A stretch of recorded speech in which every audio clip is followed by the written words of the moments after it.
Hello दोस्तों, स्वागत है आपका हमारे इस चैनल आर के सिविल सर्विसेज स्टडी पॉइंट में। देखिए फ्रेंड्स, इस वीडियो में हम बहुत ही महत्वपूर्ण और अहम खबरें आपके लिए लेकर आए हैं, जो कि आपके लिहाज से काफ़ी ख़ास हो सकती हैं। हर एक खबर ही ख़ास है, वीडियो को लास्ट तक देखिएगा। देखिए, पहली खबर है, चुनाव व भर्ती परीक्षा के बीच में फंसे हज़ारों शिक्षक। क्योंकि जो 18 अप्रैल को परीक्षा होनी है, उसमें हज़ारों प्राथमिक शिक्षकों ने भरा है फॉर्म। 19 को 16 जिलों में मतदान, 18 को रवाना होंगी पोलिंग पार्टियां। तो इस तरीके से हज़ारों शिक्षक जो हैं, जिनकी चुनाव में ड्यूटी लगी है, तो उनके लिए असमंजस की स्थिति बन गई है, विकट स्थिति बन गई है कि क्या करें, एग्ज़ाम दें या चुनाव ड्यूटी करें। तो मतलब वहाँ जाएँ।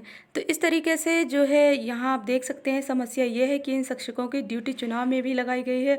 19 अप्रैल को 16 जिलों में मतदान होना है, जिसके लिए पोलिंग पार्टियों के लिए 18 अप्रैल को आवेदन करने वाले शिक्षकों व सरकारी कर्मचारियों को भी रवाना होना है। इस स्थिति में हज़ारों आवेदक परेशान हैं कि पेपर दें या चुनाव ड्यूटी करें। तो आप देख सकते हैं, आवेदन करने वाले शिक्षक संजीव त्रिपाठी का कहना है कि इस विकट परिस्थिति में परीक्षा नियामक प्राधिकारी को सभी आवेदकों के हित में उचित फैसला लेना चाहिए। अब आवेदन करने वाले संजीव त्रिपाठी, संजीव कुमार मिश्र, अभिषेक त्रिपाठी, बालाजी तिवारी आदि शिक्षक ट्विटर और मेल के जरिए परीक्षा तिथि में संशोधन की मांग उठा रहे हैं। तो इस तरीके से मांग उठाई जा रही है। आप लोग समझ सकते हैं कि डेट जो है चेंज होने के पूरे पूरे आसार हैं, क्योंकि स्थिति तो काफ़ी विकट है ही, और आप मुश्किल ही है, एग्ज़ाम जो है ज़रूर मतलब डेट जो है ज़रूर चेंज ही होगी। और आप देख सकते हैं कि 8वीं तक के स्कूल जो हैं बंद कर दिए गए हैं 11 अप्रैल तक। 9वीं से 12वीं तक के स्कूल भी बंद करने की तैयारी है। तो इस तरीके से उन्होंने कहा है कि दूसरी ओर on aided private school association ने 12वीं तक के निजी स्कूलों को 11 अप्रैल तक बंद करने का निर्णय लिया है। और लखनऊ में 940 और यूपी में 2,967 नए संक्रमित मिले। देश में एक दिन में 81,000 से ज़्यादा नए मामले। तो लगातार ऐसी कंडीशन बन रही है, और मास्क न लगाने पर होगी कार्रवाई, यानी सार्वजनिक स्थानों पर अगर आपने मास्क नहीं लगाया तो कड़ी कार्रवाई हो सकती है। और पूरी खबर आप यहाँ देख सकते हैं। साथ ही लिखा है, साथ ही कि अध्यापकों से ना कराएं गैर शैक्षणिक काम, हाईकोर्ट का आदेश है। खेल स्काउट के लिए प्रतिनियुक्ति पर भेजे गए शिक्षकों को वापस बुलाने के आदेश को सख्ती से लागू करने का निर्देश। तो यानी कि जो अतिरिक्त कार्य कराए जाते हैं वो कार्य ना कराए जाएं। अदालत ने साथ ही खेल स्काउट आदि कार्य के लिए प्रतिनियुक्ति पर भेजे गए अध्यापकों को उनके मूल पद पर बच्चों को पढ़ाने के लिए वापस बुलाने के आदेश को सख्ती से लागू करने का निर्देश दिया है। कोर्ट ने यूपी के बेसिक शिक्षा महानिदेशक को निर्देश दिया है कि अध्यापकों का प्राथमिक कर्तव्य जो है अध्यापन है, और उसे पूरा होने के बाद ही ज़रूरी होने पर उससे उनसे अतिरिक्त कार्य लिया जाए। तो कोर्ट ने कहा कि पूरा खेल अतिरिक्त भत्ते का। तो ये भी आप देख सकते हैं खबर। और रद्द भर्ती की परीक्षा जो है पंचायत चुनाव बाद होगी, यानी जो ग्राम पंचायत ग्राम विकास अधिकारी की जो भर्ती रद्द की गई थी, तो अब जो है पंचायत चुनाव बाद उसका एग्ज़ाम लिया जाएगा। यहाँ आप देख सकते हैं कि 22-23 दिसंबर 2018 को ये परीक्षा कराई गई थी। इस परीक्षा के लिए मतलब इतने अभ्यर्थी पंजीकृत थे। 2 दिनों की लिखित परीक्षा में इतने अभ्यर्थी शामिल हुए थे। परीक्षा रद्द होने के बाद से ही अभ्यर्थी इस भर्ती को आगे की योजना को लेकर बेचैन है। तो आपको बता दें कि जो है अब वो इसका जो एग्ज़ाम होगा वो चुनाव बाद होगा। तो आप लोग तैयारी अपनी जारी रखें, एग्ज़ाम इसका जल्दी ही ले लिया जाएगा। और अधिसूचना जारी होने के बाद पंचायत चुनाव में हस्तक्षेप से इनकार, यानी कि अब अधिसूचना जारी हो गई है तो कोई हस्तक्षेप नहीं करेगा हाईकोर्ट। इस तरीके की जो याचिका थी वो खारिज हो गई है। पंचायत चुनाव में आरक्षण को लेकर जो दाखिल याचिका फिर से खारिज मतलब याचिका लगाई गई थी, तो वो याचिका को खारिज कर दिया गया है। तो ये पूरी खबर भी आप यहाँ देख सकते हैं।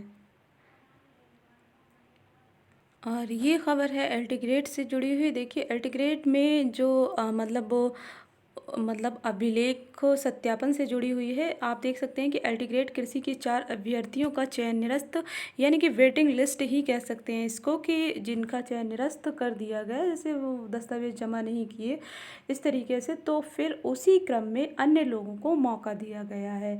तो यहाँ उत्तर प्रदेश लोक सेवा आयोग ने अर्हता धारित न करने या फिर अभिलेख सत्यापन के लिए उपस्थित न होने पर एल्टीग्रेड कृषि कृषि पुरुष वर्ग के पदों पर औपबंधिक रूप से चयनित 4 अभ्यर्थियों का चयन निरस्त कर दिया है। यानी कि उन लोगों ने खुद ही मतलब अभिलेख सत्यापन नहीं कराया था या फिर अर्हता धारित नहीं कर रहे थे, उन लोगों का ही चयन निरस्त किया गया और उनकी जगह अन्य लोगों को इसमें मौका मिल गया है। यानी कि वेटिंग लिस्ट ही कह सकते हैं उसको। श्री मन्नारायण दुबे, प्रदीप कुमार गुप्ता, विप्लव कुमार व हीरा लाल का औपबंधिक रूप से चयन किया गया है और इस तरीके से उनको अब उनके अभिलेखों का सत्यापन होगा तो उसमें उपस्थित होना होगा, जिसकी सूचना अलग से दी जाएगी और सत्यापन न कराने पर चयन निरस्त कर दिया जाएगा। ये बात तो होती ही है। तो आपको बता दें कि जो एलटी ग्रेड की वेटिंग लिस्ट धीरे धीरे सभी सब्जेक्ट की आनी है, जिनकी आ चुकी है और जिसकी नहीं आई है हर सब्जेक्ट में ही सीटें खाली रहेंगी। मतलब वो जो सीटें फुल हो भी गई थी तो डॉक्यूमेंट वेरिफिकेशन के टाइम खाली हुई हैं और काफ़ी लोगों ने कराया नहीं या फिर कुछ लोग अर्हता धारित नहीं कर रहे थे, जिनका सिलेक्शन हो गया था तो फिर उनका भी अभ्यर्थन निरस्त कर दिया गया है। तो इस तरीके से वेटिंग लिस्ट सारे सब्जेक्ट की आनी है और उन लोगों के लिए गुड न्यूज़ है जो लोग वेटिंग लिस्ट का इंतज़ार कर रहे हैं। और सामाजिक और हिंदी की बात करें तो सामाजिक हिंदी की नियुक्ति होने के बाद उसकी भी वेटिंग लिस्ट आएगी। और नियुक्ति की बात करें, पोर्टल खुलने की बात करें तो जो है एलटी ग्रेड के पोर्टल की अगर हम बात करें तो आप ये मानिए कि कार्य दिवस काफ़ी कम मिले इस बीच और इसी बीच बहुत सारी दिक्कतें आ गई। होली की छुट्टियां भी थी, इधर कोरोना वाली कंडीशन और वहीं डिपार्टमेंट भी संक्रमित, तो बहुत सारी ऐसी दिक्कतें। और आप देख सकते हैं कि इधर विकी खान जी का इंटरव्यू भी है 7 को। तो प्रतियोगी मोर्चा कार्य तो कर रहा है लेकिन जिस तरीके से मतलब उन्होंने अपना कार्य लगातार जारी रखा है और कोशिश वो करेंगे और पूरी कोशिश रहेगी कि पोर्टल अप्रैल में ही खुलवा लिया जाए और इस संबंध में उनकी सूचना भी आ रही है, आश्वासन भी दे रहे हैं। वो लोग अपने स्तर से जो प्रयास कर सकते हैं वो कर भी रहे हैं और जिस तरीके से वो लोग पहले अकेले ही जाते हैं मिलने और उसी हिसाब से अकेले जाएंगे, अगर नहीं बात बनती है तो फिर जो है जैसे 7-8 लोग जाएंगे मीटिंग करने, अगर बात नहीं बनती है तो फिर धरने का भी आयोजन होगा जिसके लिए रणनीति तैयार की जाएगी। फिलहाल आज उन्होंने कहा था कि कुछ रणनीति बनाई जाएगी, तो जो भी रणनीति बनेगी तो आप तक ज़रूर साझा की जाएगी। लेकिन अभी बात ये है कि 7 तारीख को जो है विकी खान जी का इंटरव्यू है और उसके बाद वो फुल फॉर्म में आ जाएंगे, यानी पूरी तरीके से मोर्चा संभाल लेंगे और जल्द ही पोर्टल खुलवाने की उम्मीद है। उनका टारगेट यही है कि अप्रैल में हमें काउंसलिंग कंप्लीट करा लेनी है, अप्रैल सेकेंड वीक तक, सेकेंड वीक में पोर्टल खुल जाए और मतलब जैसे थर्ड वीक में हमारी काउंसलिंग कंप्लीट हो जाए, जिससे कि अप्रैल में अगर काउंसलिंग कंप्लीट हो जाएगी तो मई में ज्वाइनिंग मिल जाएगी। जिस तरीके से आचार संहिता का जो प्रभाव है समाप्त हो जाएगा, यानी 2 मई को जो है आचार संहिता समाप्त हो जाएगी। तो उसके बाद क्या होगा कि हम लोग तुरंत ज्वाइनिंग ले सकते हैं और तुरंत दबाव डाला जा सकता है, बस हमारी काउंसलिंग पहले कंप्लीट रहनी चाहिए। तो यही खबरें हैं, लेकिन हाँ ये कि कुछ रणनीति बन सकती है आज भी और जो भी रणनीति बनेगी आप तक ज़रूर साझा की जाएगी।